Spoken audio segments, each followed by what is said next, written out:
All right, so Black Panther. Let's talk about Black Panther first. Please, yes. Black Panther. Black Panther. Man. All right. T'Challa.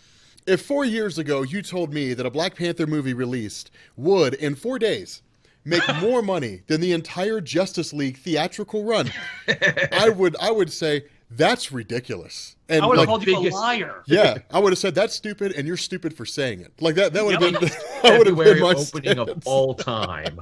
Yeah, dude, that movie is crazy good. Yeah.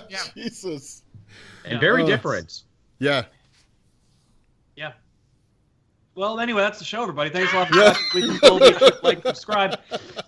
Make sure you guys hit the little bell button so you guys get the notifications. Hit that bell. Hit that bell. Take your waitresses, drive fast, take chances. Man. Yeah, no, Dude, I agree. I think, all right, I'm with Joel on this one. I think the fact that it was different is kind of what made it so good. I mean, it's still the standard villain formula, which is so disappointing. How about an evil Black Panther? How about an evil Ant-Man? Hang on, no, I disagree that it was disappointing because I think this is one of the first times we saw it where it literally echoed the entire plot of the movie. Yeah. Because like my philosophy is that this movie at its core is a fight between tradition and modernity. Oh yeah. And so like that's what we get at the end. Modernity. And it also wouldn't have worked. Couldn't you just say like longer. a modern style of thinking? Hey, I learned that word in art history, and I'm going to use it on the show now. Okay. I'm so excited to use that word. Modernity. Okay, I'll go with that. So like I think that like having it be like the evil Black Panther, it works because he's like, no, like I am all from the modern world, even though Wakanda is about as modern as you can get. They aren't keeping up with the current events necessarily, and they're not like participating in the world. Whereas he has grown up in a totally different location, in a world that is unforgiving, and he's just like, we got to keep going forward. You can't just be hidden back here. Yeah. So like he is like the step forward, and T'Challa is trying to keep things in the tradition of the Wakandan kings, of T'Chaka essentially. And in the end, only the one that moves forward, only the one that like evolves, being T'Challa, goes on. Whereas Killmonger can't. Yeah, he can't live within like the boundaries of the world that they've created. He can't think like the old people. I think. Well, he can't learn. He can't evolve. Yeah, which is funny. Yeah, it's one of the only like illustrations of like, because he literally becomes the next Black Panther. He becomes the ruler of Wakanda. Spoilers. And oh yeah, lots of those. Everybody. Oh please, everybody! I'm pretty sure most people have seen it at this point. Right, it's so by the box office. But he takes over, and like, so he is the representative of what could go wrong with the Black Panther mantle and with Wakanda overall. So like having those two Black Panthers punching each other is a representation of the conflicting duality that is of the Black Panther mantle, you see. So it's not just an inexpensive way to have Black Panther punch himself. It's definitely some kind of much more hoity-toity, deeper theme. Well, it is actually that. But like they actually worked on it this time. And they it's actually cheaper. Yeah. They can do both. It's better than having White Gorilla show up in a big gorilla costume and punch people. Okay. And yet we did get M'Baku, and he ended up being really interesting. Dude, okay. Man-Ape rocked. Dude, I'm so glad they did that because I was legitimately worried that like he was going to show up in a giant gorilla costume, and he would look like a cosplayer in like Northeast Africa or Northwest Africa somewhere. And I'm like, all right, so that needs to not happen. Like he needs to not show up in a giant white gorilla outfit. I like how it was really more of like markings and stuff, like the sounds they would make that indicated that they were part of the gorilla tribe, which I thought was really cool. Having said that, all right. To me, Black Panther has always been the more progressive member of like the most progressive leader of Wakanda. Yeah. Like his dad was super isolationist. He was the one that was like, actually, we're going to sell more vibranium, but we're only going to sell it to people who aren't going to use it for bad things. And it was different things like that. Like he joined the Avengers and he fought as Daredevil and like they built embassies in the United States for Wakanda. Like exactly. So there was a lot more expansion. So it was kind of weird to me to have a Black Panther that didn't want to expand. That was so starkly different. It's his origin. He needs to get there by the end of the movie. Yeah, I mean it is. I mean that's what he does. It's kind of like, okay, look, we can't stay isolationist forever. So they basically covered 30 years worth of Black Panther in a matter of 2.5 hours in terms of how he views Wakanda. But it is cool because to me, Eric Killmonger, dude. Michael B. Jordan, man. Dude, I've said this so many. Ever since I saw Michael B. Jordan in The Wire when he was a little kid, I was like, dude, this kid's gonna go places, man. Like he's gonna have some amazing roles to play.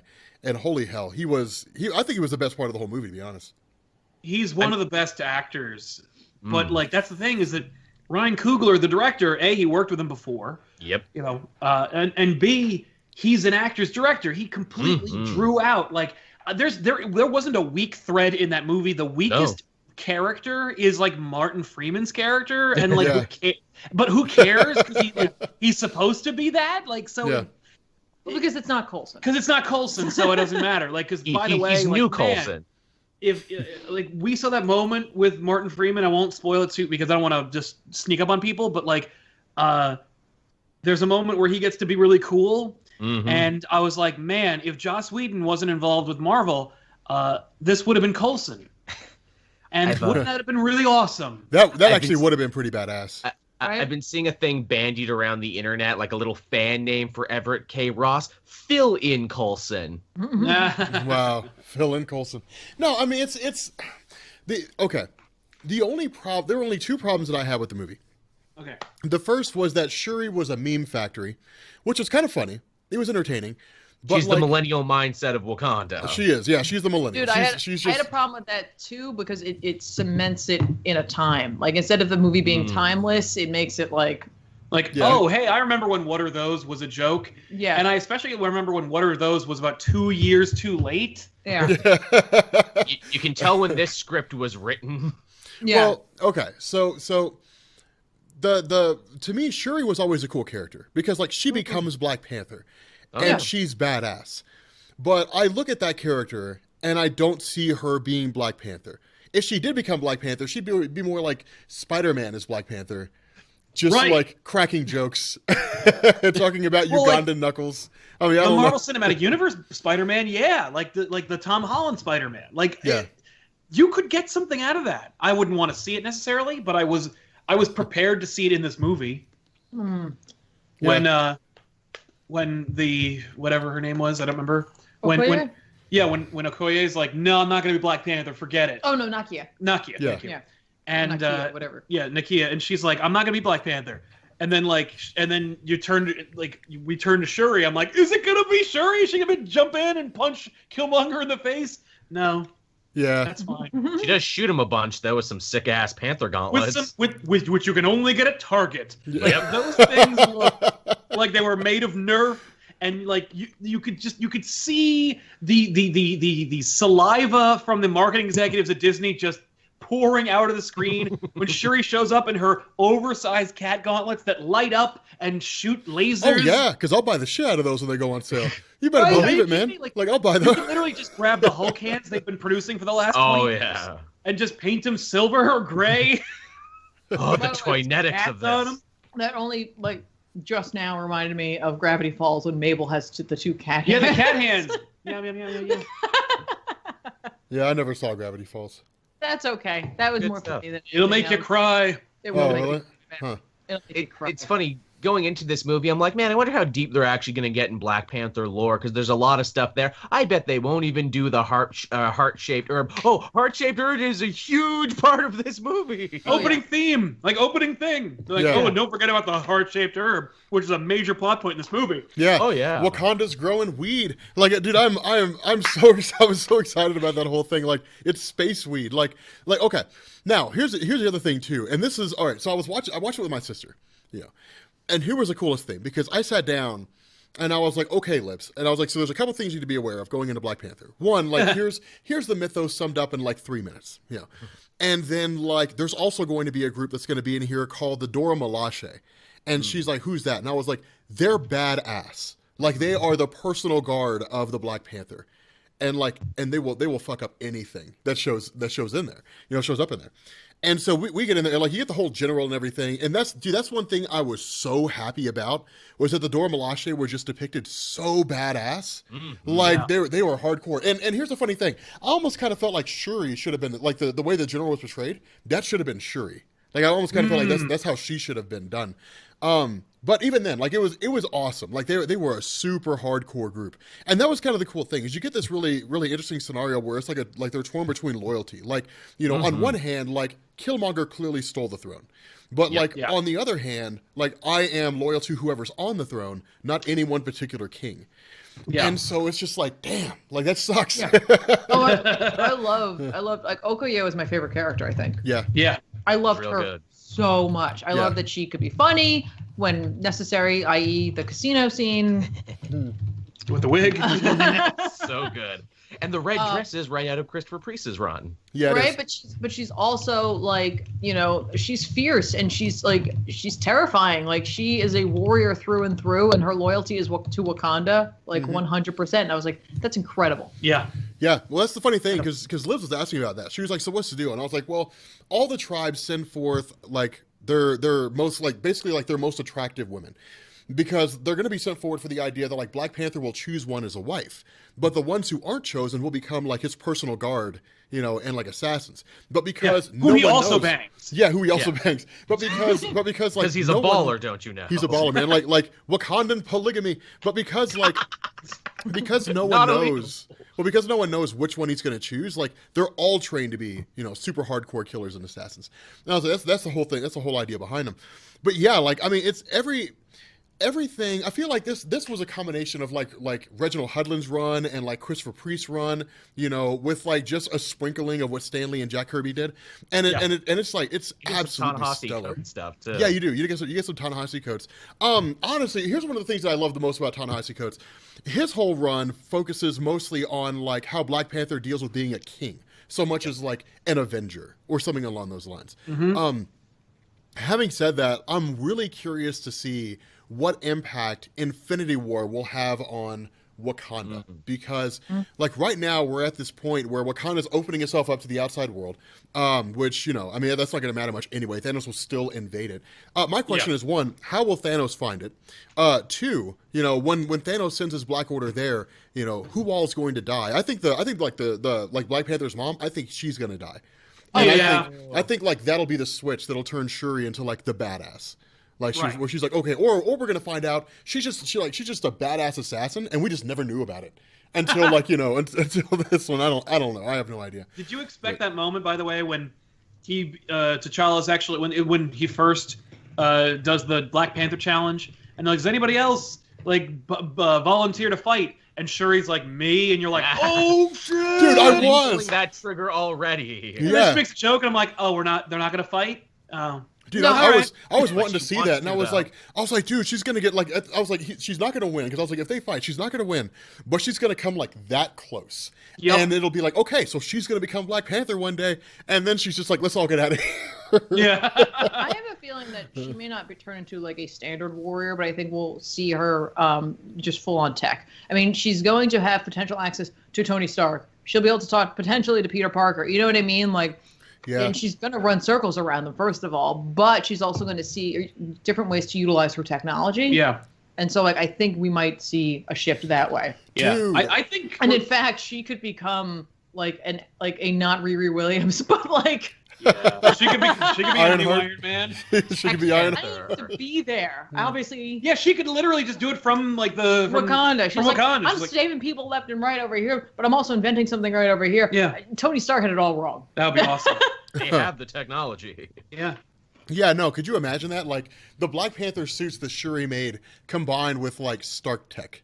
Yeah. That would be crazy. That would be absolutely amazing. Dude, what if the Hulkbuster armor, what if no one's driving it? And they're using the Lexus, the Phantom Lexus technology buttons on it? It's Herb using the Hulkbuster technology? Oh. Like back in the embassy? Like, or back in the kingdom? Dude, I was actually thinking about that the other day. I'll bet good money that the Hulkbuster armor is being controlled by the Hulk, by Bruce Banner.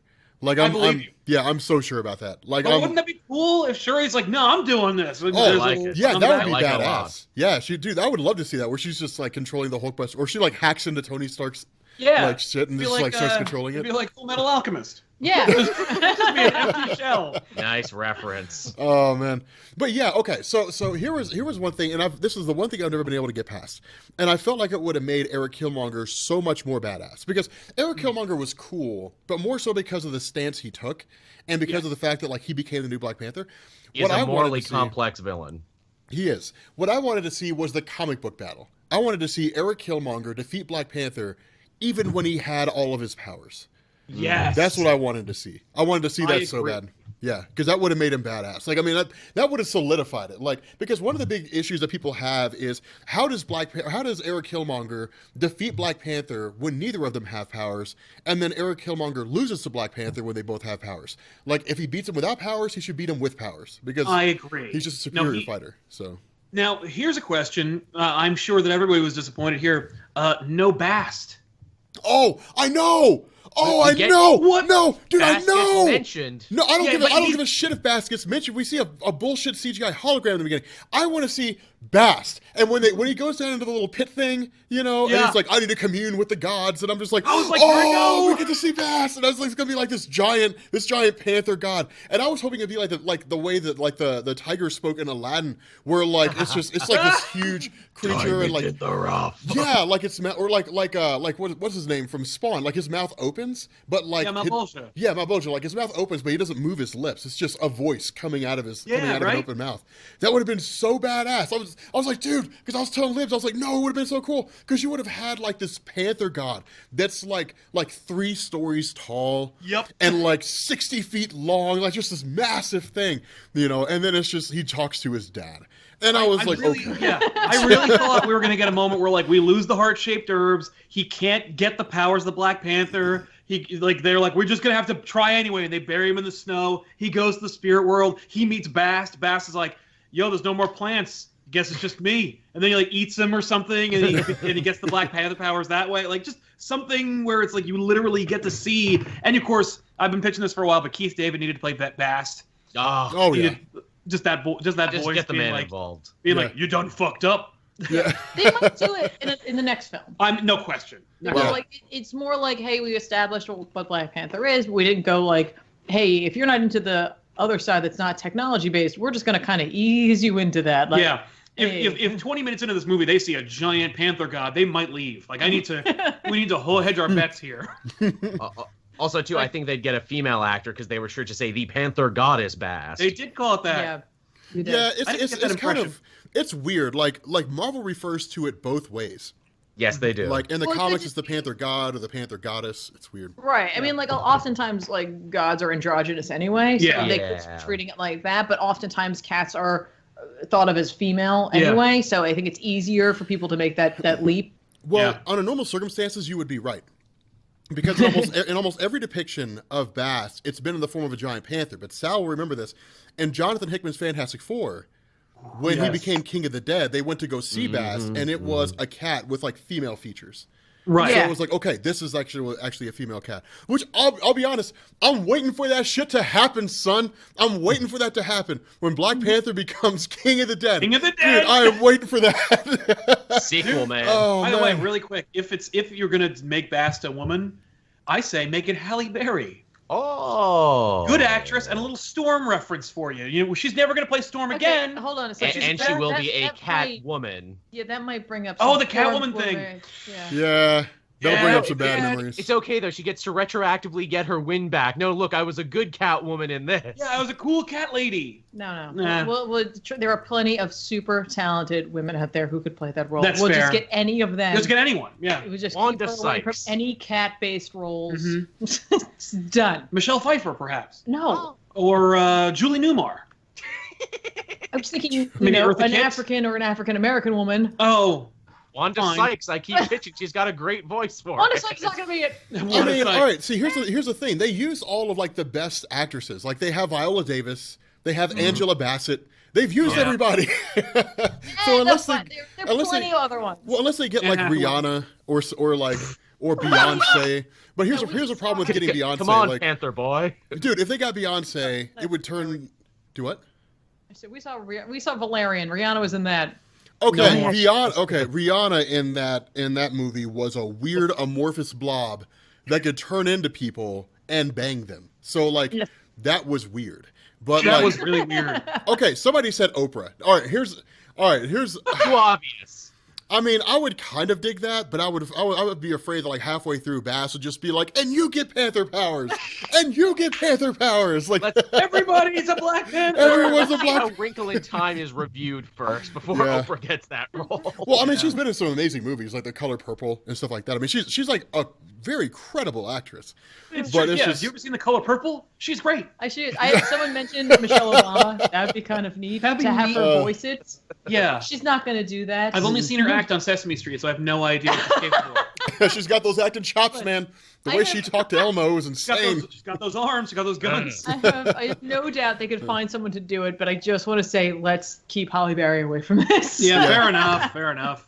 I'm okay with Moment that. of weakness. Okay, guys. I wouldn't mind Beyonce. Everybody in the chat, I wouldn't mind Beyonce. The problem is it feel like it would turn into a musical, and like Right. Bass would start singing.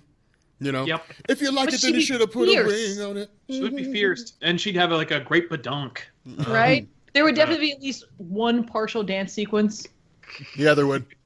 And then like Kanye would come jumping in like, T'Challa was the greatest Black Panther of all All time. time. I'm gonna let you finish, bud. Oh, Fast, I'm man. gonna let you finish. Yeah. Okay, here's the thing that I really enjoyed too. And honestly, I was legit worried about this. When they were saying, okay, we're going to be going to like Wakanda and like only Wakanda for this movie. We're not really going to focus on the outside world.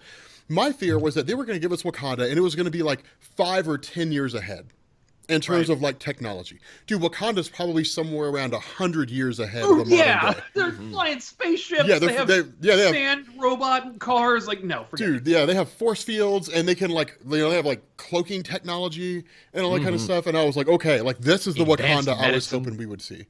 Yeah. Yeah.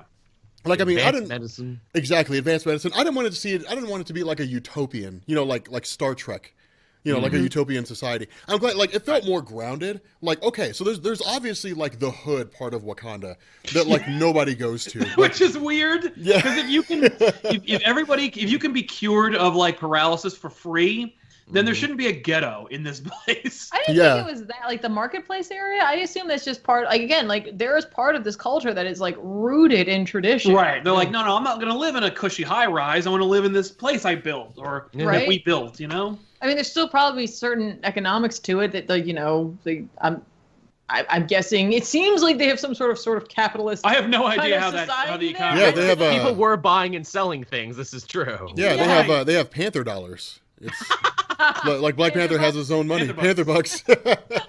Oh, that'd be one so It's just Black Panther on it. It's like Yeah. Panther money. Yeah. He's like, I am changing all my money to Panther bucks right now. Dude, I would. we do not I would accept do Panther that. bucks. Damn it. We do not accept Panther bucks. But no, I would. Yeah, I would definitely. But no, that movie was in so many ways. It was great. I mean, it sucks they took the whole villain approach, but it was so cool to see them have a movie that was on Earth but doesn't feel like it's on Earth because it's so removed through like technology and science and like the overall perspective of the people who were there. Like it's kind of crazy to me. I mean, you almost felt like you were watching a movie where it took place on like another planet. Yeah. And that's what was so cool about it. Also, hats off for being able to traverse so many different genres, which has always been something Black Panther has been able to do, where it's like, hey, here's the tribal magic stuff. Here's our James Bond segment. Here's our Lord of the Rings battle segment and our Star Warsian, dogfight in flying vehicles. Hats off to the dude for being like, you know what? This is going to be a big genre movie. I'm going to do all the genres in this. Yeah. Yeah. Arguably, one of my favorite scenes was the like secret Korean casino. Oh my god, it was so good. Like where Black Panther's just like rolling up in his pimp suit, just being like, "I'm right, I'm taking this man here." And the CIA's like, "No, don't do it." And he's like, "Yeah, I'm gonna do it." Yeah. Dude, I love and that. that lady up there says, "I'm gonna Yeah, do it." I'm rolling up with my. Yeah, like you want to be the one to tell her no? Because like she'll kill you for telling her no. Yeah, direct all complaints to my HR department right over there. Yeah. I want the spear. Yeah, Also- she don't take no for an answer. Great soundtrack choices, too. I didn't know I wanted Korean gangsta rap until I heard some Korean gangsta rap. Yeah, that was a thing that was in that movie. Sure was. Yeah, it was. Lots of eclectic musical choices. Yeah, I like the music. I thought it was really cool. Yeah, I thought they did a good job with it. Like overall, just the soundtrack, like the composed music, like Yeah, it was really nice. like hearkened to like certain like what you would imagine like an African soundtrack to be, but also being like, but we're also in this super modern place. And then when we go into the spiritual realm, we're totally going to change and shift the music to reflect that. I was like, it's doing a really good job of capturing each moment as needed. Yeah. Without John Williams being involved. Yes, it's odd. Yeah. That And is true. 90s flashbacks. I was not expecting that they actually couch it in the legacy of Black Panther by letting us go back in time right at the beginning of the movie. Cool. Yeah. Okay. One last point that I want to talk about for a second is the origin of Eric Killmonger. Okay. So I actually like his origin more than I like the comic book origin. Yeah, me too. This one? Yeah, Yeah. They borrow a lot of White Wolf for him, actually. they do. And I love the whole idea because in the comics is like his I think, what I was think it they like? call him Wolf. Do they? Oh yeah, in they the do. Throne Room, they call him like the White Wolf or a Wolf or something like that. Yeah, Anyway, yeah. I don't know. sorry. Anyway, in the comics, what was it? His dad was press ganged into Ulysses Claw's forces, Yeah. and then Black Panther thought he was working willingly. So like he Right. banished the whole family, and then Killmonger like went on a campaign for revenge or something like that. I like this better, where like Yeah. Black Panther's dad kills the father of Eric Killmonger. Right. And Like- then just leaves his ass there. Yeah, and just leaves Killmonger there, and I was like, damn man, like that's actually pretty badass. Like that's pretty stellar. Like I really like that. I mean, it's kind of it's kind of typical like kind of cliche in terms of like you killed my father, prepare to die, But Yeah. it's still like it still works. When it works, So, it works. when it works, it works, and it was cool. And it plays into this bigger theme of responsibility and Black Panther being like, look, I know I'm not the first king, but I'm going to be the first king to try and fix this. And But I'm going to be the last. yeah, trust me. And also plays into the even bigger theme, too, of being like, this whole idea of, a foolish man builds barriers where a wise man builds bridges. We are all one tribe. Ooh, we were too isolationist and it fucked up this Eric Killmonger guy real bad. Better change that moving forward. Cool stuff. Yeah, I don't have to worry about any more Eric Killmongers because it would be wild. Okay, And I like, before you go on, I just want to just mention the Killmonger. moving on to the that. next topic. Nope, I'm going anyway. I don't take that. No. I've been empowered now, so. No, just I love the idea that like it's T'Chaka's mistake. Right. It's solely his mistake, and it's one of those where it's just like, that was a bad call. yeah. I'm not doing anything about it. I'm never going to address it. I'm never going to think about it again. It's so human. Yeah. Like I love what a human mistake that is. Like, no, I knew. Yeah. That it was Yeah. a mistake. And it That's wasn't not like, going to own it. and it didn't be like, it was a conspiracy of two people. It didn't become a whole huge thing. Yeah, we had to burn down the entire structure Exactly. of Wakanda. Or there was politics. like some secret thing going on. You know what I mean? Yeah. It was just like, I made a call. Yeah. It was a wrong call. But that's But you know what? Them's the breaks of a monarchy. But like, hey, I lived out my life. I blew up basically, but yeah. this is your problem. But hey, I'm kicking it with all these other old dudes, and sometimes I can turn into a panther and climb a tree.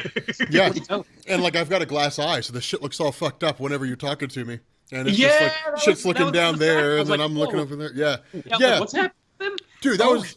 I didn't even think about that. My sister, like, she was like, "Oh, he's got a glass eye," and I'm just like, "That's what it is," because this motherfucker's looking in two places, like two different directions at the same time, and that was the craziest Side thing. glance from.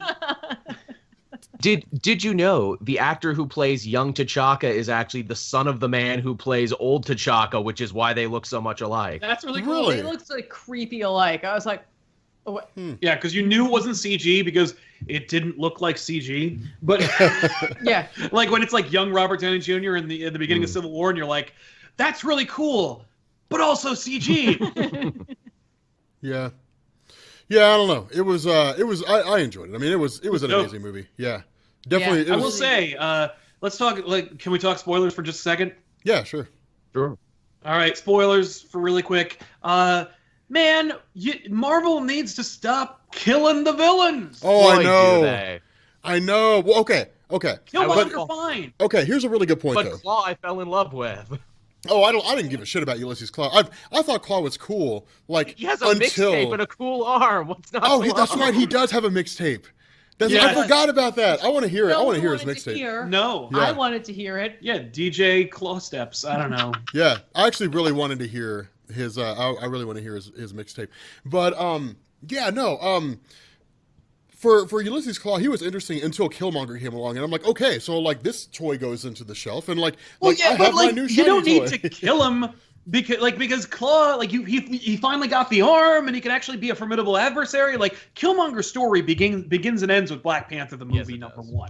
That's it. Like he needs to die at the end. But like Claw, you could add a moment where Claw is all like dead, and then crap, what's his name? I keep forgetting his name. Wakabi? Yeah, Wakabi is all like, death is too good for this dude. Uses Wakanda technology, brings him back to life to smack him around, and he escapes during the Rhino fight. Like that way you can use Claw again, because literally I think it's Justin Hammer, I think it's Baron Zemo, and the Vulture, and that's kind of it.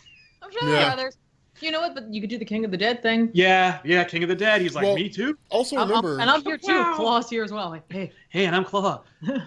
Also remember in the comics when Killmonger came back, initially he didn't show up and then attack everyone. He showed up to Black Panther and was like, "Hey, look, what my dad did is unforgivable. Please see past that." And Black Panther gave him a section of Wakanda to himself. Which is how Eric Killmonger rallied forces in order to topple Black Panther. So, it's funny because I was talking to Houston and them, and they were like, "Remember, they brought Martin Freeman back from virtual death when he was stabbed through the chest. So they could bring back Killmonger, and if he repents and says, 'Look, I've seen the error of my ways. Grant me a reprieve.' And so Black Panther's like, 'Okay, fine, you can go live over here.' Then secretly in the background, he just musters forces." He musters the White Guerrilla Clan and what other clans are out there, and then launches a full-scale attack on Wakanda because he's like, "Look, I'm going to take over as king, but I can't do it on my own. So I need a full army to take those guys on." So it would kind of undercut his badass speech though at the end, which is the most coldest shit I've ever heard someone say before they die. Yeah. Then twist the knife in himself. Yeah. It was baller. Yeah, it was pretty awesome. We'll say there's always hope, because the guy who wants to bang death is coming soon, and he's got a gauntlet that's going to do anything.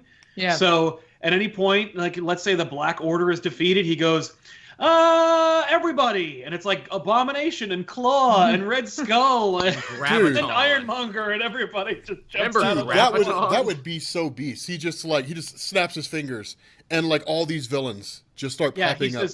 He goes, "All your mistakes are laid bare," and they just all before the heroes. Yeah, and you're like, "Yes!"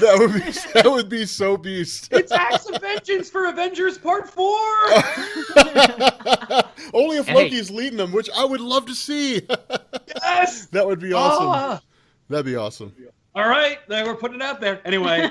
So yeah, yeah, it'd be wild. But anyway. Cares if Abomination's dead? Whatever. Fuck him. He sucks.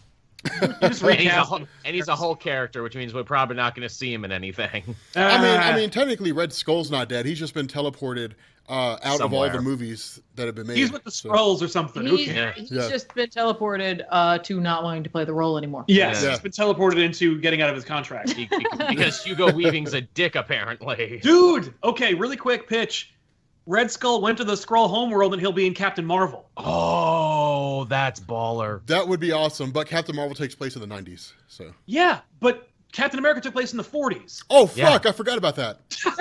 So he's been there for that long. He's like, oh, hey, they failed to beat up Captain Marvel, but we're coming for Earth next. The Skrulls are Nazis. The Skrulls are, they worship Red Skull like he's the Fuhrer, and they're like, we're going to take you before our leader, and you're thinking it's going to be Kl'rt or whatever the Emperor of the Skrulls is, and it's it's Red Skull, and you're like, oh, this is awesome. Hello, Captain. Yeah, I'm here to defeat you, Captain. Captain. A woman. Okay, well, whatever. Mm-hmm. What was that? I was going French, but I should have gone German. You're going French? It'd be great, too, because Red Skull can be like, oh, you were defeated by a Captain Marvel. I knew a captain once. It's weak, but fine. Look, we'll workshop it. Listen, it's not set in stone. We're not right. That's a first pass. That's a skeleton script. There's no ink here. We're moving on. Yeah. No, I don't know. Okay, so I guess we can all just kind of, we can all agree.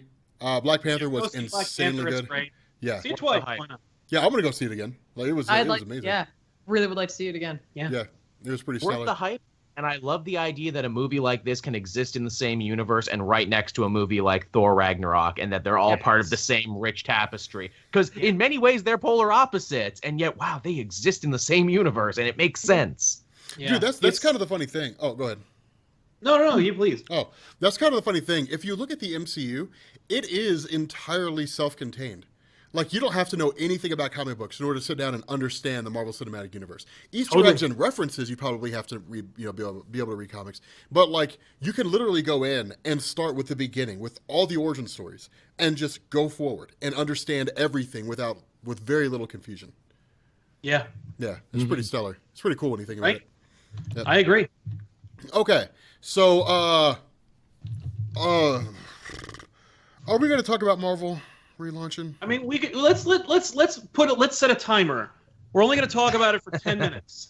We're on for like about 30 minutes since the start of the show. Okay, we got time. Like that. Yeah, we got time.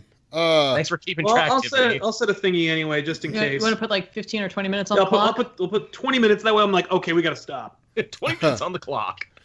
Okay, so for everybody out there watching this right now who doesn't know, Marvel is relaunching again.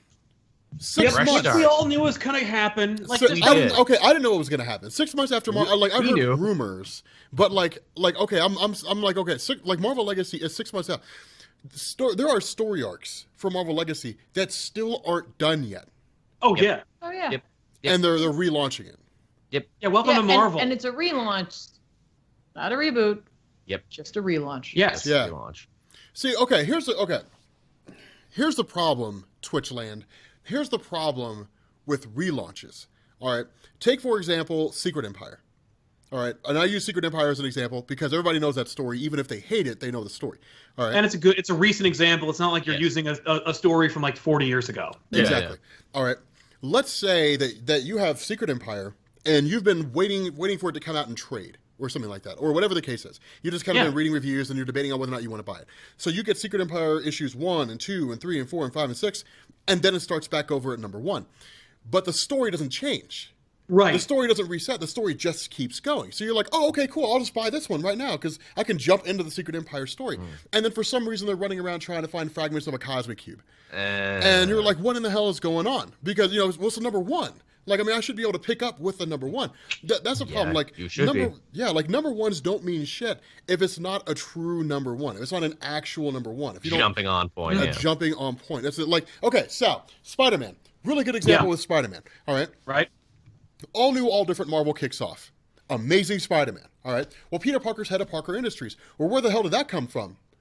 Like, well, why is he in charge of Parker Industries? Like, is it just there? Right. And then, like, why is Dr. Octopus in a robot? And, like, who's this chick? Marconi or whatever her name. I can't remember her name anymore. Anne Marie. Oh, yeah, Anna Maria Marconi, yeah. Like, who is this chick? And, like, who are these people Sojourning? And why does Peter Parker act like he's known them for years?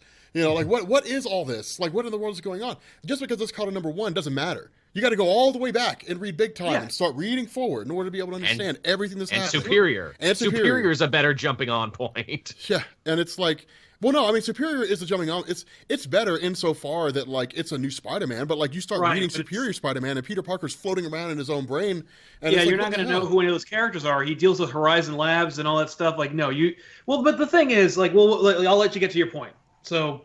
Oh, no. My point is, it's cool to, like, the goal of any relaunch or any reboot, while they bring on, like, a ton of readers, all right, which is cool. I mean, you bring on, like, gobs and gobs of readers. The goal isn't to bring on a gob of readers for right now and, like, a month or two from now. The goal is to, like, bring on gobs of readers and, like, keep them there. Keep them around. Right. Keep them around. That's exactly it. And that's why relaunches are cool, because they boost sales temporarily and it looks really good in, like, board meetings and, PowerPoint charts. But then, like, 7 or 8 months down the road, when it looks real bad on those charts. It looks really bad on those charts. That's exactly it. You get this huge spike and then it looks like the Destiny player base. Like, that's exactly what how it comes across. Yeah.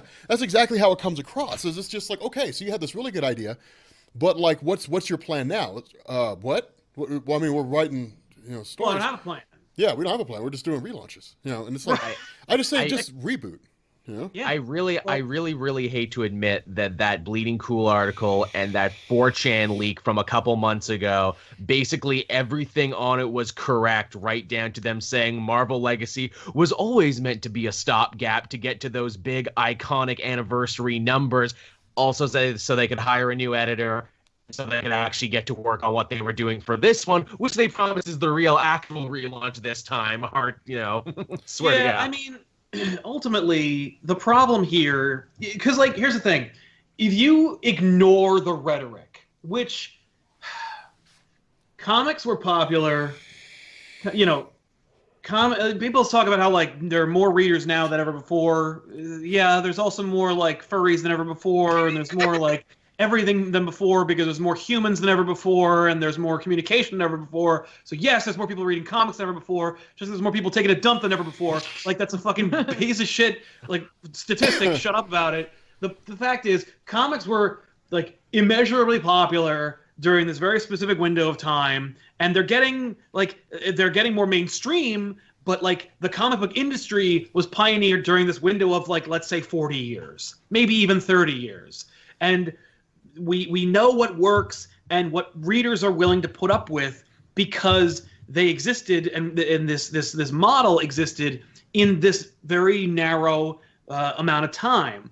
And the fact is the comic book industry cannot support the instant communication and the behind the curtain viewing that we come to expect from our mass media today.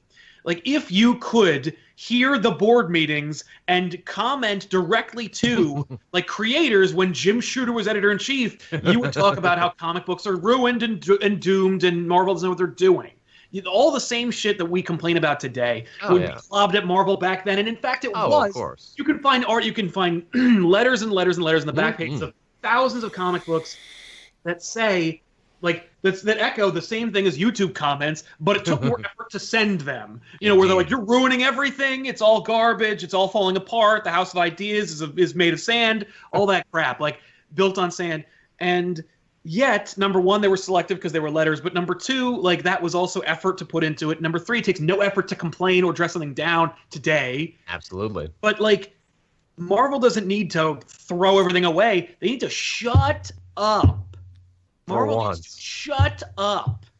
Like they need to get their heads down, get the best creators they can, allocate a specific chunk of money to getting the people that they need to do the jobs that they are supposed to be doing, and then put out comic books. Not talk about a reboot or relaunches or a new start or a fresh take or this is that.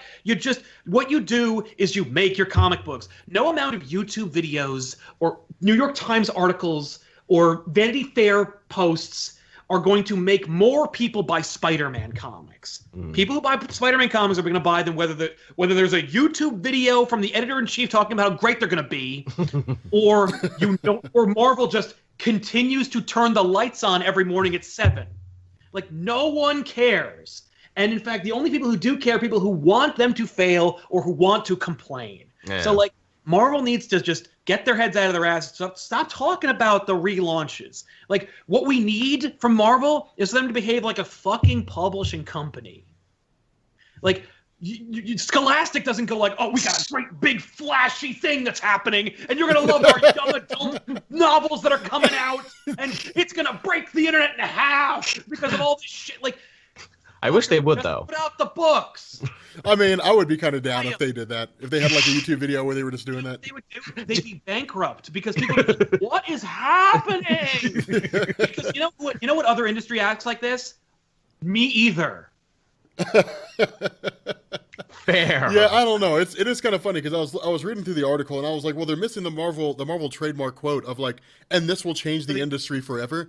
Everything's changed forever. Yeah, everything's changed forever. But it's at least they didn't do that. At least they're letting, hey, here's Jason Aaron on Avengers like you wanted, speak for itself. Just make that. Just put that out. That's the mic drop is the news.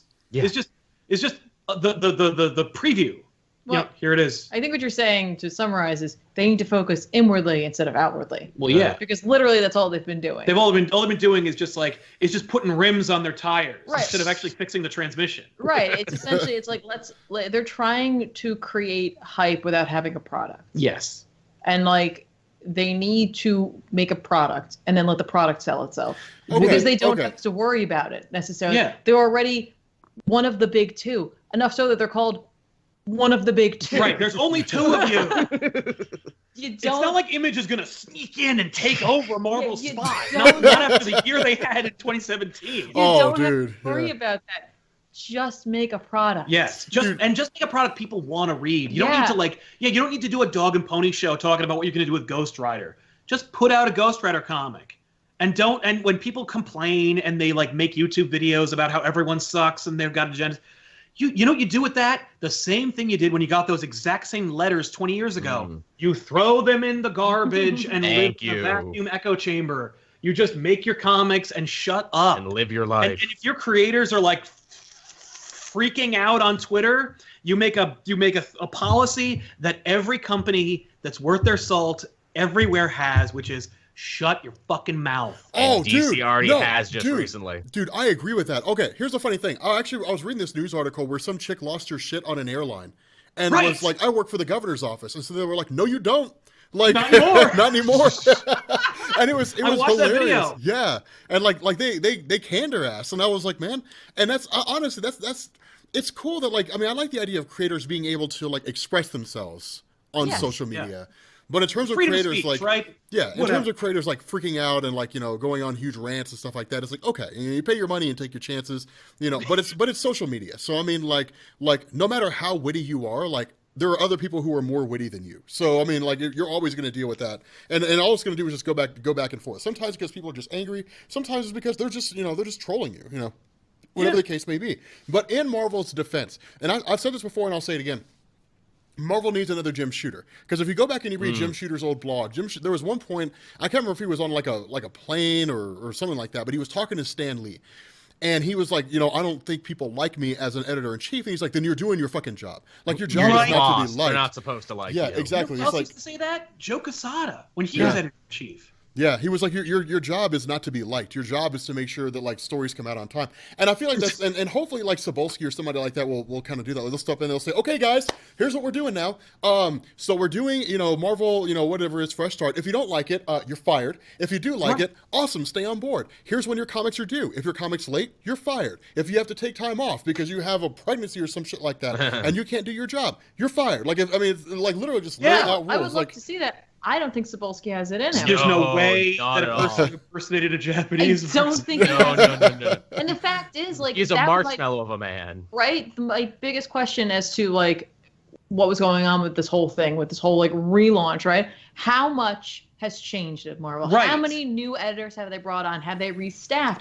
Have they fired some people, brought new people on? Have they done just a bunch of new hires in general because they're clearly understaffed? Yeah. Or have you changed nothing but Cebulski? Yeah, the only thing that's changed is they have a new editor-in-chief. Right. But like all the other editors, the editors that allow horrible spelling errors and character decisions are still in charge. Which- You just rotated the artists or Right. writers. Like you didn't get new writers. You just got the same writers and put them on different. You think that like Donny Cates on Doctor Strange, like, or not Doctor Cates, Dennis Hopeless. Yeah. Like, well, he fucked up Doctor Strange, but like maybe he'll do a better job on X-Men. You know, like, how about you fire him get a different writer? I do think that switching writers around can work. Sometimes, but Bendis on Avengers and they put him in X-Men, like, oh, what a mistake. Or Guardians, like it was. I mean, his run on X-Men wasn't that bad, but it wasn't like the first two volumes. But who asked for it? Like, he did not have a good pitch. He was so then what are you gonna do? You gonna make Jason Aaron write everything at Marvel? No, you get Make new him write Jason 59 Aaron's. stories. You get new Jason Aaron's. Image published how many? 2,000 comics in 2017? I'm sure that 13 of them would do a great job on any 13 titles at Marvel. Okay, but like it takes time to prove, like to verify that. Like I can write a Batman story. It doesn't mean it's going to be Scott Snyder can I do it? or like but you know, you're Dennis not O'Neil right. Batman. But you didn't publish 20 issues of an indie series that you spearheaded and created. Like the way that it used to work in the industry was that when they brought a new talent who could deliver and who could like prove that they knew how to put together a comic book.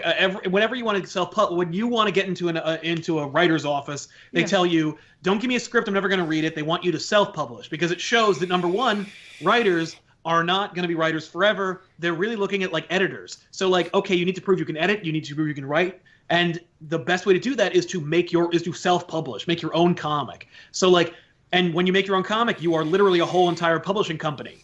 And so they're like, okay, find a writer, find an artist, work with them, negotiate contracts, edit your own work, re-edit your own work, like find printers, work with them, learn the entire industry backwards and forwards. That is your resume. This finished comic, if it looks like any comic on the shelf, you have proven you know how the industry works. It's not just like, I want to write a Batman story because I've read 10,000 Batman comics. Like that's not a resume, nor is it a prerequisite for writing Batman comics. In fact, most huge fans of the work shouldn't write that work because they're too damn close and they can't see the forest for the trees. Yep.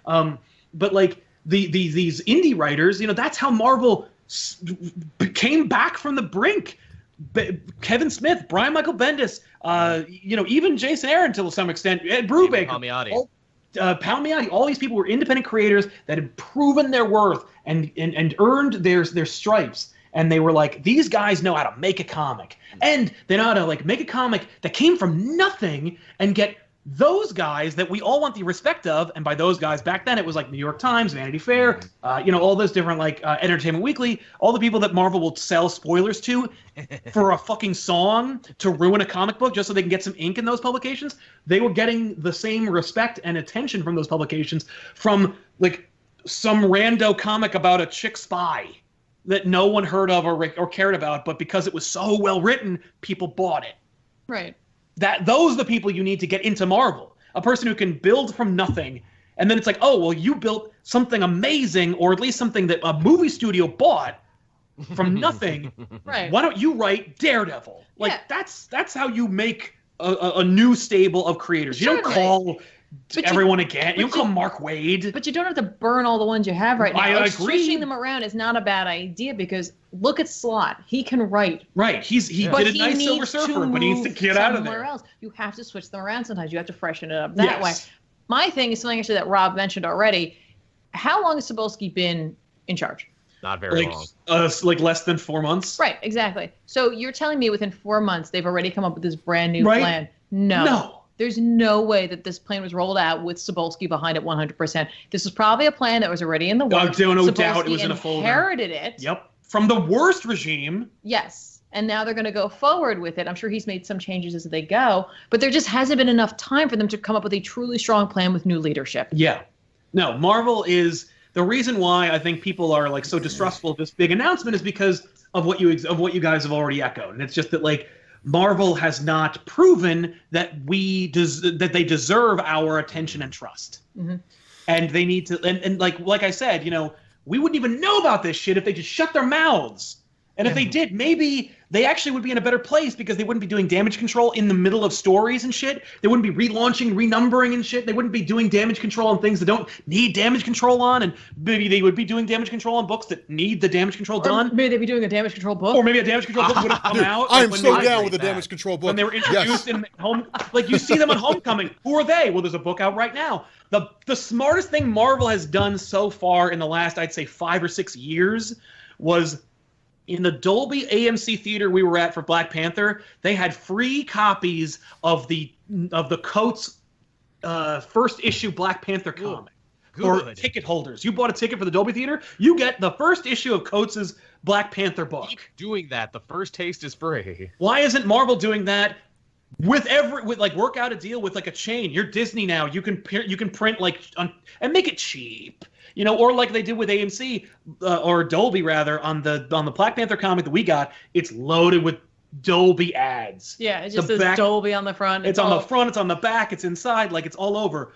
But like if that's what it takes to get like cheap free comics in the hands of people who are watching a comic book movie, it's probably worth it, especially because like people who probably have never or who would normally never read a comic book are seeing Black Panther.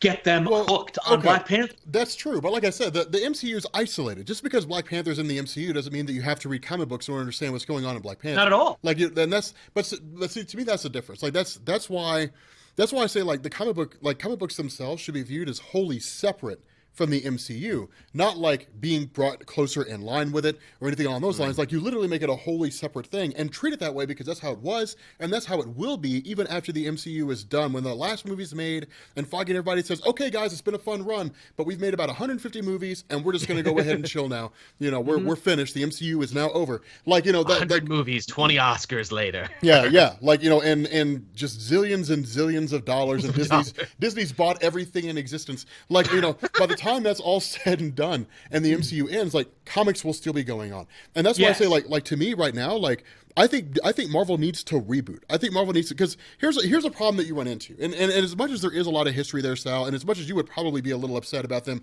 rebooting Spider-Man, you know, it literally betrays a lack of ideas. Absolutely. Well, I don't think it betrays a lack of ideas. I think what it does is it consolidates what's there with what people want to see. There's no reason to, just because it's rebooted, you don't have to go the New 52 route, right? You don't have to say, okay, so like we're rebooting and like Superman is young and angsty and he's like a teenage kid. And I don't want to read Spider-Man's origins again. Well, okay, but the whole, and you don't have to go through like that whole thing. I mean, you literally just launched 0 issues. But for me, like, one, it serves a purpose of just kind of clearing everything out and saying, okay, look, like, you know, somebody goes and they read Captain America right now. Like, they go up and pick up the Captain America run with issue 695 or whatever it is, and they say, okay, like, I want to know where to start with, you know, like, I want to pick this up. Well, then they reference Secret Empire, so then you have to go read Secret Empire to understand why they're referencing that. And then if you don't have to. No, you have to. Because they don't reference No, you don't. The new Captain America book does not have anything to do with Secret Empire. No. The new Captain America book is a fallout from Secret Empire because you literally have Steve Rogers riding around the country on his little motorcycle moping about everything that went on. So that will not be named. I read that issue. You don't need Secret Empire. I felt like you need a Secret Empire. I think we feel that way because we're old school Marvel fans who are like, I need to know what happened from the last story. Like, if I'm a new, like, the new reader thing makes me crazy, but like, it's the way it's always, like, not just it's always, it's been by the way, we reached 20 minutes. I'm gonna put another 10 on the clock because I talked too long. Going into overtime. I'm gonna let you finish, but but like, if rebooting is betraying that you have exhausted the potential of this universe, and they haven't. It's just that they've exhausted the potential of the current crop of creators. Marvel has not proven that they can handle a reboot because they'll just give it to Dennis Hopeless and Jason Aaron and Mark Waid and Donny Cates and beg Tom King to like come in and write some bullshit. Like they don't have the crop or the stock, and they don't have the leadership necessary to execute a reboot you want. If you get a crappy reboot, you will get a better rebirth 5 years later. Yeah.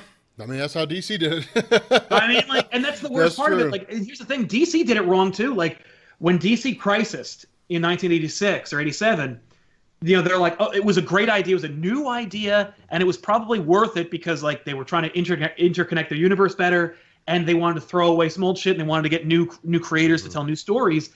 But then they did 0 Hour as, like, a kind of, like, we did it, we succeeded, like their victory lap 10 years later, like as a kind of like 10-year anniversary, and they screwed it up because the creators there at 1994 or whatever, 1996 sucked.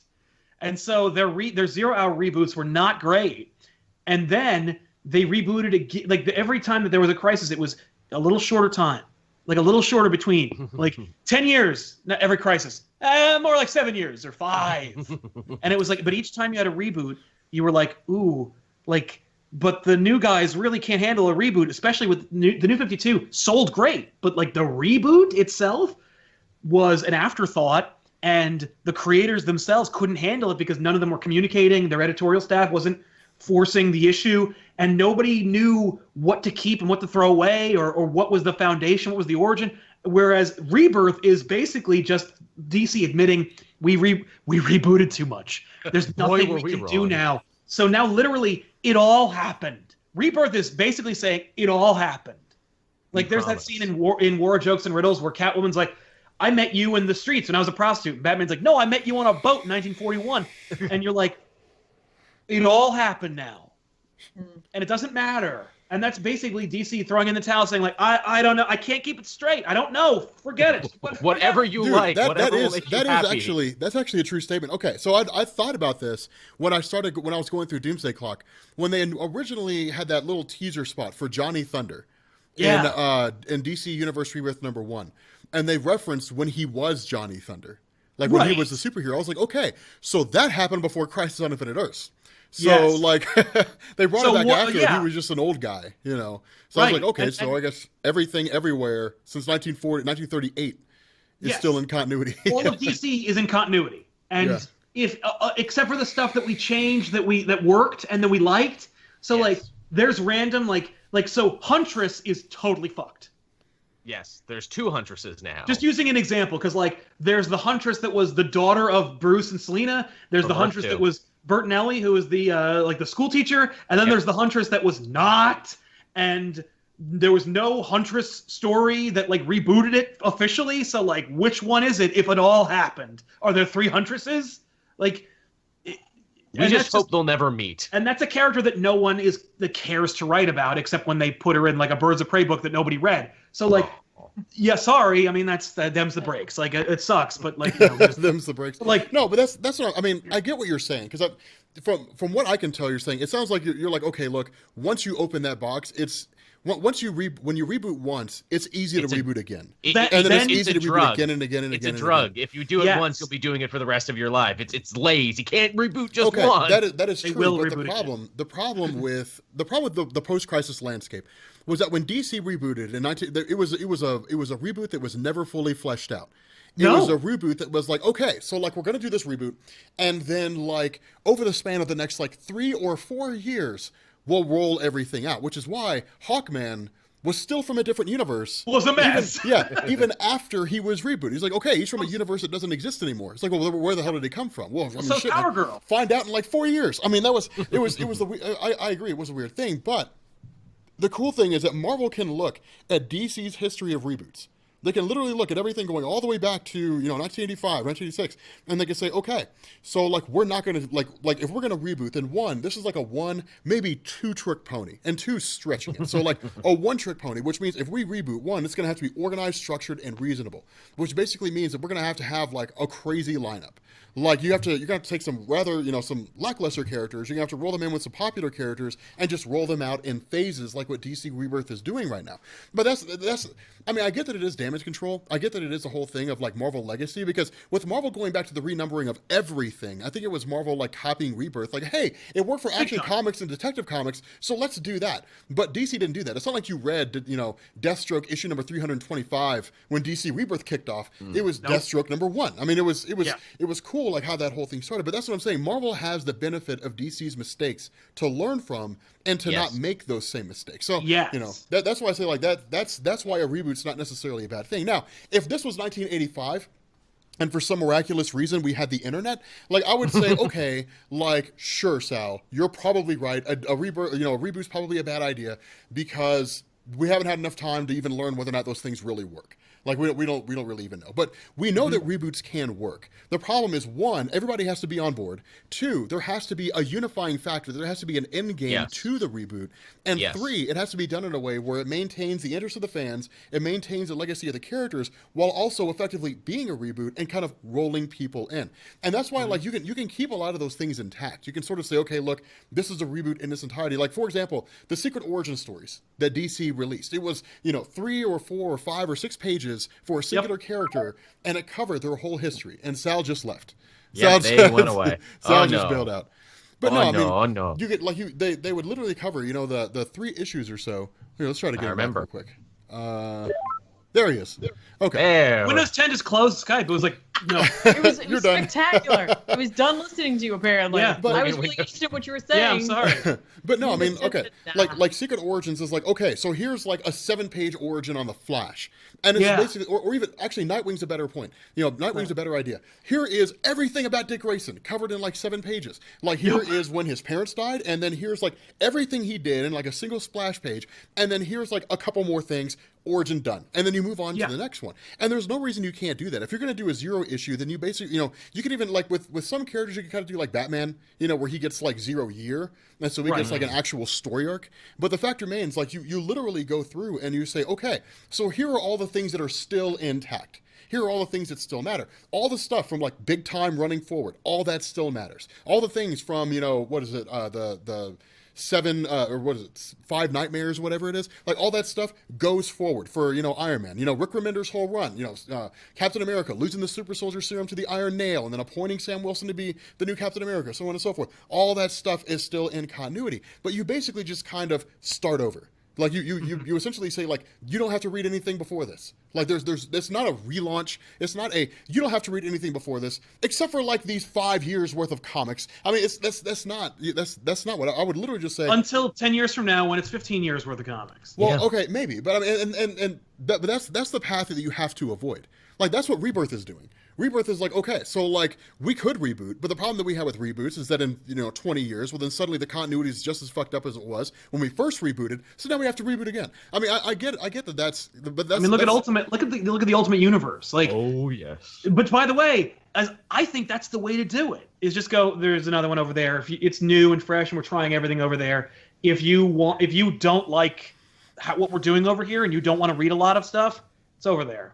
And it's just as long and complicated as this, and whatever you want. Like, see, I agree with that. The entire Marvel Cinematic Universe is predicated on the Ultimate Universe, with the exception of a couple things here and there that are brought from the main Marvel Universe. It's all the Ultimate Universe stuff. So if Marvel wants to bring the comics closer in line with the MCU, then do it in the Ultimate Universe. And just like reboot your main Marvel universe. So the Ultimate Universe is back now. Yeah, it is or at least back. Something close to well, it. It came back in Spider-Man 2. But the Ultimate Universe was not a universe when it was created, and that was the strength of it. The Ultimate Universe was practically like the new universe or like Vertigo, where it was like it's a separate publishing line. We're publishing those. They're physically different. They're a different universe, but it's because they don't cross over because they're not different universes. I'm publishing books over there. Like, it wasn't until 10 years later that they went, let's cross them over. Let's say that they are like in their same universe. It's exactly like Vertigo.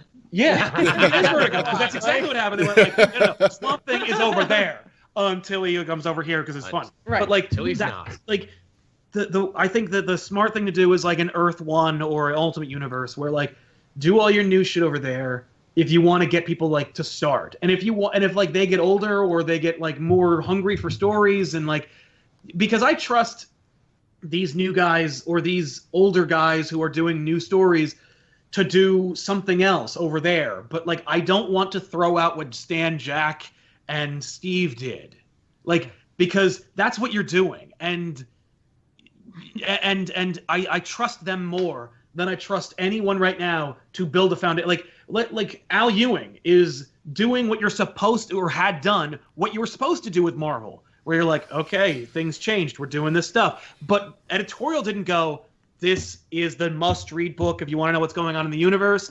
Hey, everybody else, you got to either read this or read the bullet points that Ewing wrote, because this is the universe now. They didn't even bother to do that. Nope. And that's why I don't trust them to do a reboot, because they don't even know how to publish a book in linear time, much less create a new universe that is in any way like satisfying for readers or for fans. Here's what they need to do. They need to go over to Staples, to buy a hole punch and some paper and a marker. See, there you go. And Mike Perlmutter will say no to you because that's too much. How much? And a binder. Oh, a binder? And a big binder, and you go back and you put all that paper in the binder, you use the hole punch, you get it in there, right? And then you take that marker on the front of it, you write Marvel's 5-year plan, 2019 to 2023. Yeah. And you start planning now. Yes. This year's already over. Yeah, you're already screwed it. Yeah. Cancel books. We're 2 months into the year, and the next 10 months are screwed. There's no time. Yeah. There's no time in the next 10 months to fix your it problem. now. Hey, that's not true. That's not true. They did Civil War 2 in 3 months. Oh yeah, and that came out great. Universally reviled. That is. I hate that story. It was the worst. You'll literally have better luck getting yourself to go to the gym than you will of Marvel trying to fix their problem. It's true. Because Let me tell you something, by the way. apropos Civil War II, like you could Convergence Marvel to get us to the 5 for plan. the love of God, no. I'm not saying you should because that's a horrible idea, but I'm saying you could because there are people who think Civil War II is really cool. Yeah. So here's the thing: it says Marvel on it. We're gonna make at least this much money. Right. We're fine. You don't need to reinvent the wheel to get sales. People will buy them because it says Marvel on it. That's the tragic part, the part where you shouldn't know what's going on behind the scenes of Marvel, because that's the truth, is that like these people, these like 50-year-old men are all talking to each other going like, it doesn't matter. It doesn't matter at all. But see, okay, so the binder thing is not like you have to reboot. No. Or you have to do whatever. It's literally Just whatever your plan it. is, you put it in there, and then when someone says, hey, I want to do this random thing, you go to the book and you say, is there room for that in it's here? It's not going to fit here. I'm sorry. Yeah. This is the plan right now. Right. You can fit like, and we have slots here where you could fit like your story in here, or hey, better yet, that story sounds really cool. It also sounds like it might fit in out of continuity. Would you like it to be an OGN? Dude, okay, Prestige, no, hardcover. dude, that is the genius. Oh my God, okay, I was thinking about that. That's the genius of DC Rebirth. Like, DC, okay, so we've got Batman, we got Detective Comics. Those are the only Batman stories being told. But there are like all these Except for the other 7. Well, I mean, like in terms of like ongoing series. But there's Yeah. all these like great Batman story ideas that people had. And so it's like, okay, so like we're not going to put those in the Batman comic, but like we'll make them original stories, and then you get shit like the White Knight. And it's just like, damn, it's amazing.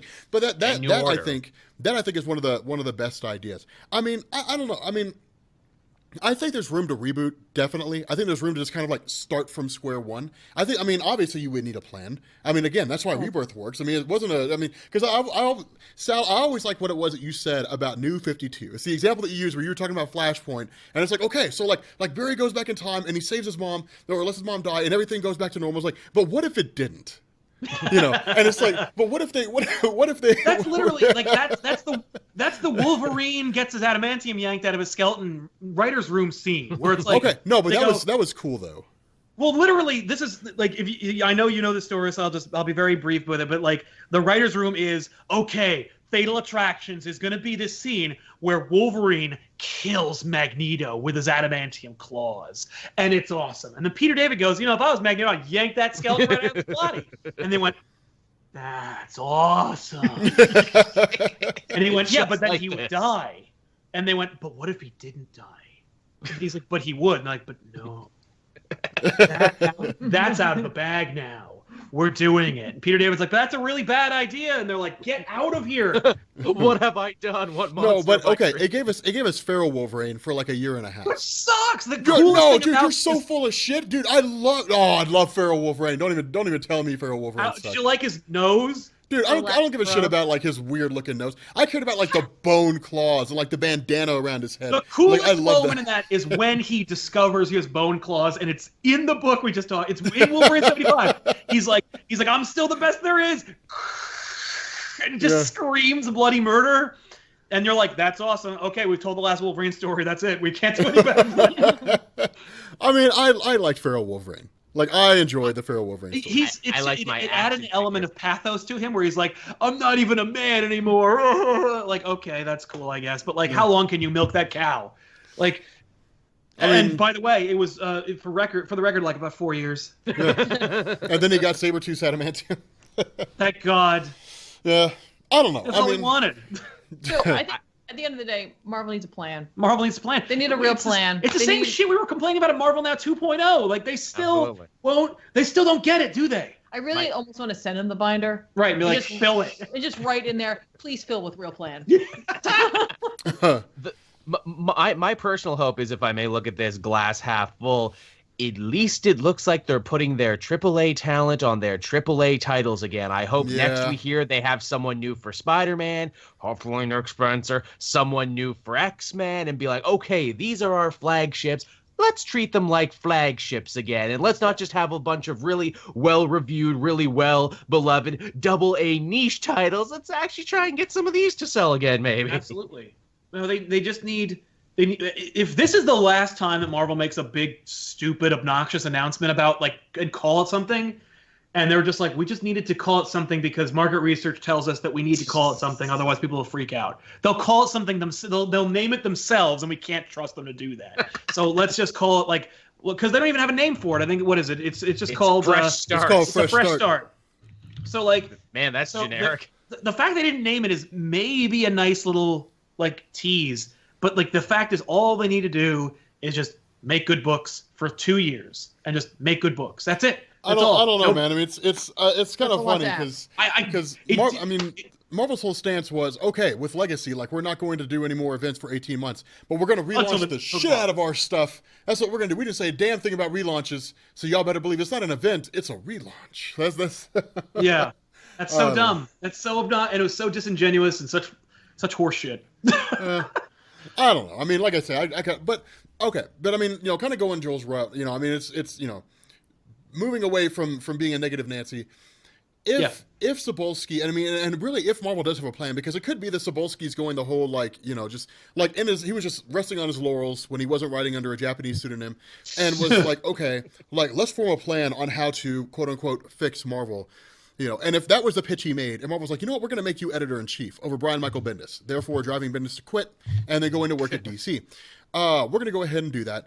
If in turn he's actually got a legitimate plan and is like, here's what we're going to do for the next little while, it could be that this would be great for Marvel. Because, Marvel had, despite the fact that I liked a lot of the changes that they made, you can't really argue the fact that Marvel had, like, a bad year in 2017. In a lot of ways, yeah. To put it nicely. Yeah, that's not really, like, an arguable point. They were getting hammered from, like, every direction, by all these media outlets in the whole 9 yards. Or it may just kind of be that Marvel's still got this old school mindset of just, like, fuck you guys. Like, we're Marvel. We're not going anywhere. Literally, like, it's not even that old. It's just, it started in 2006 and it hasn't stopped. 12 years of Marvel going like, hey, yeah, fuck you guys. Yeah. It'll work itself out. It'll work itself out. I'm waiting for that thing, like, where Disney, like, if the MCU gets cut loose, or Disney just kind of like, we're done, then Marvel's just like, hey, guys, like, guys still want to buy some books. Yeah. Yeah, I don't know.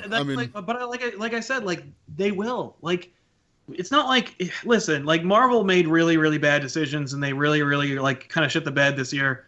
But, like, I'm not gonna stop reading like Marvel comics. Same. Like, yeah. I could, and I did for like 10 years because I was so, like, just offended by their horrible practices. And then they fixed it, like, in 2004 or 5. I was like, oh, you figured it out. And then they did, and then they went like, oh, we had a good 2 years. Let's just see what happens. I start doing whatever I want, whenever I want to, with no regard for the audience. Like, I don't know. It's frustrating because, like, we so many of us know what they need to be doing, and all we want is for them to succeed. Mm-hmm. And, like, it's like they're just like, oh, I need to come up with the idea myself. I think they're too into it right now. Like, once you start reacting to things and running your business by reactions, it's hard to stop reacting and actually run a business. Well, you need to literally just fire everyone from top to bottom and replace them with people who know what they're doing. You either have to do that, or you not the creators necessarily. You need to bring in stronger management at the end of the day. Absolutely. Who will stop everyone else from reacting, being like, we're not doing that anymore. Yeah, no, you need a Jim Shooter, like Rob said. Like, and by the way, not Jim Shooter. No, not Jim Shooter. No, he's a crazy motherfucker. He's crazy as fuck. We don't need. So tall. No, he's Jim Shooter, like 1984, 1985, 1986 Jim Shooter, sure. And, like, him working alongside Larry Hama, definitely. Like, right now Jim Shooter, and even, like, early 1990s Jim Shooter. You mean Valiant creator Jim Shooter? Valiant creator Jim Shooter, not a chance. Defiant creator Jim Shooter, you had like 4 companies in a row that all went belly up. Yeah, fired him for both. You need a Jim Shooter who just tells them, like, hey, man, listen, like, I just saw your tweet where you, like, did this whole thing about Trump and you insulted, it looks like there's 2,000 impressions on this tweet. Yeah, you need to either stop that or get out. Yeah, or be like, like, where he bombs in on meetings. Where he's like, hey, everybody. They're planning strategy, and they're like, okay, well, we saw, like, XYZ is happening. And they're like, he's like, but that's not part of the plan. Where's the binder? Where's the binder? Everyone's supposed to carry one. Everyone's supposed to carry the binder with them. Yes. Where are yours? Oh, dude, that'd be hilarious. Like, hey, everybody who has their binder, stick it up, and, like, people stick up, like, okay, those are guys without a binder, you're all fired. Go home. Oh, shit. Right? It would be insane. What is it, The and you'd have, Bachelor, whoever you'd have, doesn't have a viral rose? videos of people in the staff meeting, like Yes. watching like Steve Ballmer freaking out, but like at the end of the day, you'd be like, I mean, but did you read Secret Warriors? Holy shit! No, Yeah. it's true. The fact is, at the end of the day, that's not the best way to allow creativity to blossom. No. But No. right now, Marvel is business first Yeah, and a creative outlet second, in a sense, which is unfortunate. But I mean, like, you have to run the business. Yeah, you you gotta run have it, to yeah. run the business. Well, I You mean- have to have a plan. Unless you're going to do creator owned. The reason it works for Image is because they're creator owned. It's Yes. a very different model over there. You Yeah. can't have that model work with the Marvel model, No, which they don't seem to have one anymore. there's no So- model. Yeah. It's just a thing. Like, stories get published that involve characters that we know, Yes. and then the stories are done, and then they make more stories. But that being said, I am excited for Jason Aaron. I feel like Jason Aaron, Donny Cates, Al Ewing, like there's maybe like 5 writers that they have that are just like, great. holy shit. You know, Oh, and yeah. everybody else is just kind of like, all right, cool. Yeah. Well, Yeah, you're doing okay. Well, and Yeah. they got a good crop of up-and-coming writers, which, again, to bring it back to what Sal said earlier, might not come from the world of comics, but come from the world of, like journalism and novels. So, you got some interesting voices there. You got your Saladin Mids, you got your Ta-Nehisi Coates, you got your Matthew Rosenberg, who, man, they're throwing a lot of work his way recently, aren't they? Yeah. Well, it just shows they're like, I don't know. I mean, like, look at all the books that Cullen Bunn has written over the last year and a half. That he's breaks all over my the heart. place. Poor son of a bitch. But I was thinking, like, it's weird for me right now because I'm like, Marvel needs to get their stuff together. At the same time, Doctor Strange has been in so many things, and now he's going to get Damnation, and he's going to be on the Avengers for a little bit. So I'm like, just let that run for as long as It's possible. not a bad time if you're a fan of certain Well, especially characters. since Aaron's writing it, so it's like, yay! Like, you're getting to Doctor Strange you want to read again. Yeah, My- I'm enjoying Kate's. He's doing okay. It's not Better than Aaron. Hopeless. Oh, anything's better than Hopeless. But my boy Robbie is back in things. I'm happy about that. Robbie That's a weird Reyes. decision. Yeah, Joel's Yeah. like the only one excited about that. Yeah, you and the guy who created him. Yeah, me and Felipe Smith, man, we are tight. He's like, look, this Joel guy gets it. Actually, I kind of Did liked anybody- Robbie Reyes. I just felt like Robbie Reyes was a character that Marvel never really spared the time to grow No, they or didn't. expand. So No. Didn't. Did anybody read Spirits of Vengeance? That was a new book that Marvel I- Legacy I had. read- I am not finished with it yet, but I know they brought read back a like little. Blade and all those guys in Spirits Like, of Vengeance. Yeah. But I like, it's know. also, isn't it Johnny Blaze? Like, isn't it Yeah. also like Yeah. that Ghost Rider? Like, Yeah. How is it? Because I didn't read it. It's not my kind. It's not my universe. Like, I don't care about like Ghost Rider.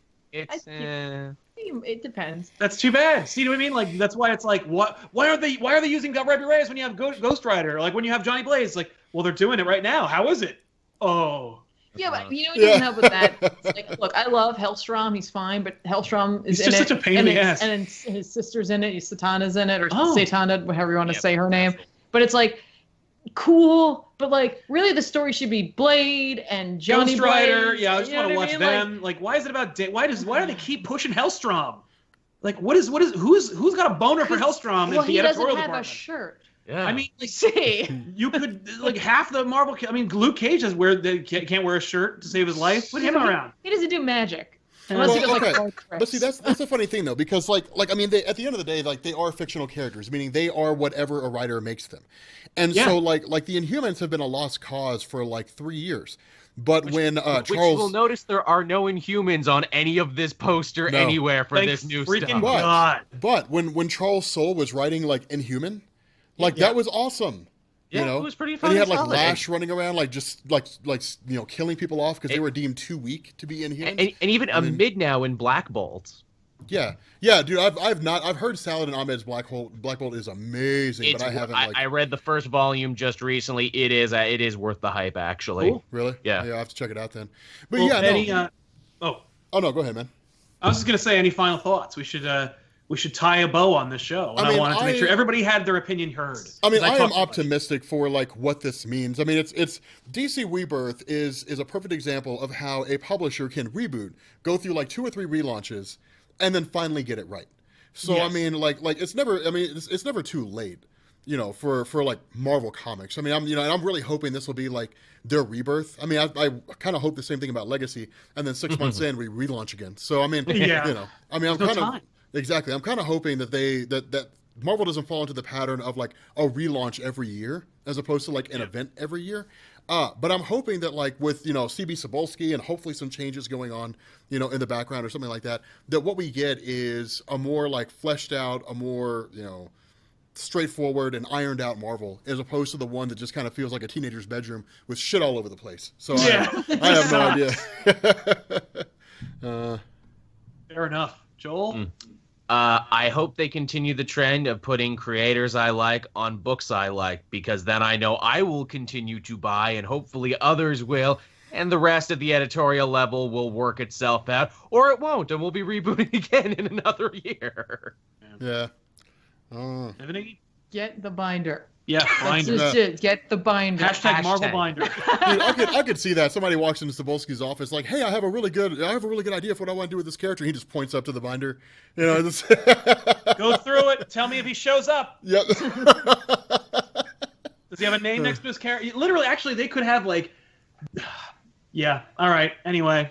But also, I want to mention, someone mentioned Aaron writing for Avengers, and Sal and I were actually talking about that today. Yes. And like, he was like, well, Doctor Strange's going to be there for a little bit. I was like, yeah, and he pitched that the Imperator would come back. And I was like, Ooh. and he's like, he's literally in the middle of a sentence. I'm like, or the orb. And he deflated. Like, he deflated. The friggin' orb. You know orb is coming because Jason Aaron needs to fill pages in those Avengers books, and you know he loves the orb. Dude, I don't know though, man. Like, I'm okay with how he handles the orb. The orb is a Ghost Rider villain. I'm okay with how he handles on it. the team. I will say this: the orb was the coolest he's ever been, which isn't saying much, but it's the coolest he's ever been in Original Sin. Yeah. Yeah. With the Eye of the Watcher, like that was cool. And maybe he'll finally finish that story too. It's like, hey, what happened to Nick Fury and that weird Watcher hybrid Like, thing? I like to watch. Yeah. I'm like, oh, orb. Well, in any event, guys.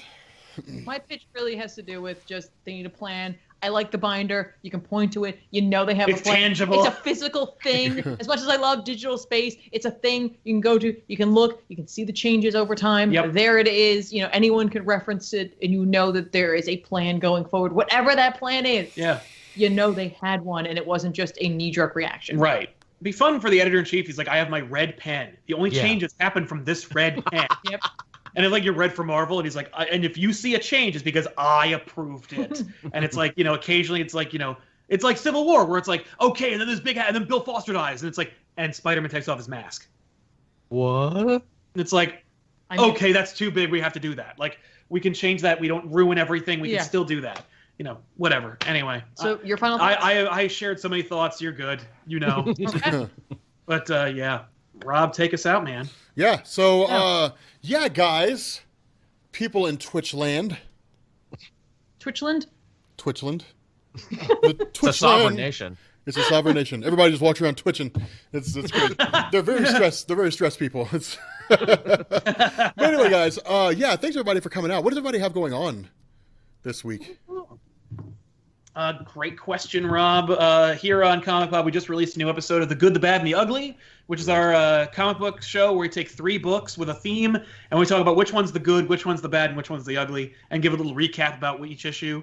It's one of my favorite new shows we do. And, of course, back issues this week will be starring the lovely and talented Tiffany, where you will be hosting the episode of Jason Aaron's run on Doctor Strange. Yeah, we did the first 2 because you can't... In honor of damnation. Last Days of Magic really is both of them, but they didn't want to put them into 2. Like, they didn't want to make it one big first volume. They split into 2, but you need the Way of the Weird. Yeah. You need it. Yeah. So it is gotta good. have. I really like the idea that the Sentry came back and Loki became the new Sorcerer Supreme. And then like he runs up on the Void and is like, "Fuck! I thought I killed like, you." Yeah, like you destroyed Asgard." I got some thoughts on that later, Rob. When we're all done with the show, I'll share my thoughts on my issues with that. Okay. Awesome. All right, Joel, what do you have going on? I'm gonna actually have a very busy week. Actually, week and month coming up. This Saturday, if you're in the Toronto area, you might catch me at the Royal Theatre for the big. Awesome. Motherfucker, I was on a roll. Damn it. I'm going to be in the area. There's a big premiere going on. I'm thinking of maybe having a fan meetup there as well. I got invited to a thing, and I know I have a fan base concentration in the Toronto area. Also, beginning of March, also in Toronto, if you're going to EGLX, that's the Enthusiast Gaming Live Expo, powered by Destructoid. I will also be walking around there as well, so you can find me there at the beginning of March. Cool. Nice. Awesome. Yeah. How about you, Rob? Yeah. I have Emerald City Comic Con next week, which I forgot how close it is. Nice. So Get some that is donuts. a thing. Is it next week? It is not next week. It is next week. Holy shit. Yeah. Get some biscuits. Yeah. Go to the biscuit bitch. Dude. Okay. So we went to Biscuit Bitch the last time we were there. Like myself, Brandon, Corey, like a whole bunch, like Benny, a whole bunch of people. That place is good. Yeah, we tried to get you all to go there. You wouldn't go, so Yeah. Yeah. When we went. at least you guys went. Did we? That's that place that's like kind of like punk rocky on the inside. Yes. Okay. Yes. Then we went there. Cool. Yeah. Yeah. That place was super good.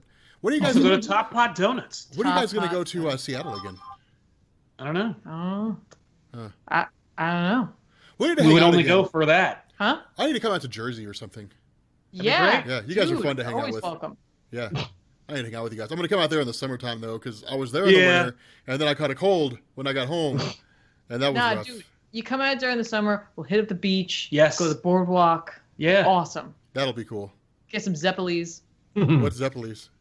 Oh man, it's It's fried dough. Fried dough in a like Nice. a round sphere. Let me tell you coated in something, man. powdered sugar. After Mangianeros, I trust anything you guys tell me when you say like Yeah. like this place has good food.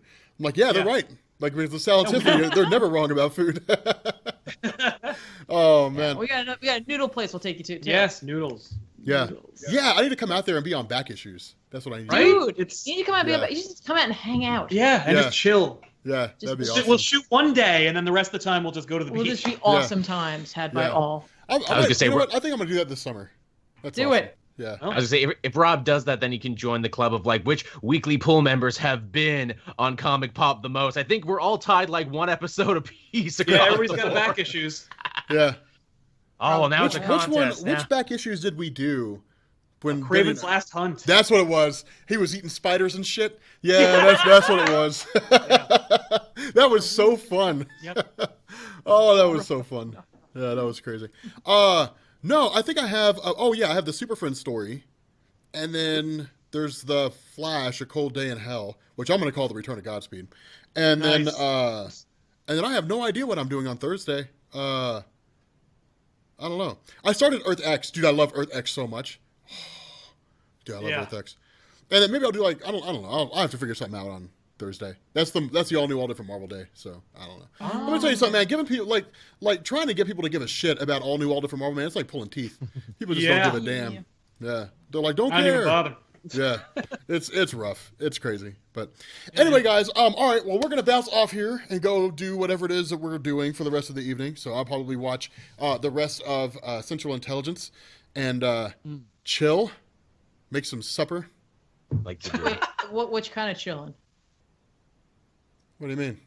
Like, you know, Netflix and chill. or like Netflix and chill. I'm gonna go hit up the chick at the King Supers meat department, see if she wants to Netflix and chill. There's this chick that's actually pretty cute that works out there. So Dude. maybe I'll go ask her out. I don't know. Seal Yeah. the deal. But anyway, guys, we're going to bounce off here. Thanks for coming out, everybody, to this episode, the weekly poll. This was kind of a special one. The weekly poll will be back next week for a regular episode. So we'll talk about whatever the news happens to be, although I think this was the only newsworthy topic to talk about. So I have no idea. We'll figure something out. Yeah, no clue what we're gonna do next week. Yeah, no idea. But anyway, we will catch you all later. Peace.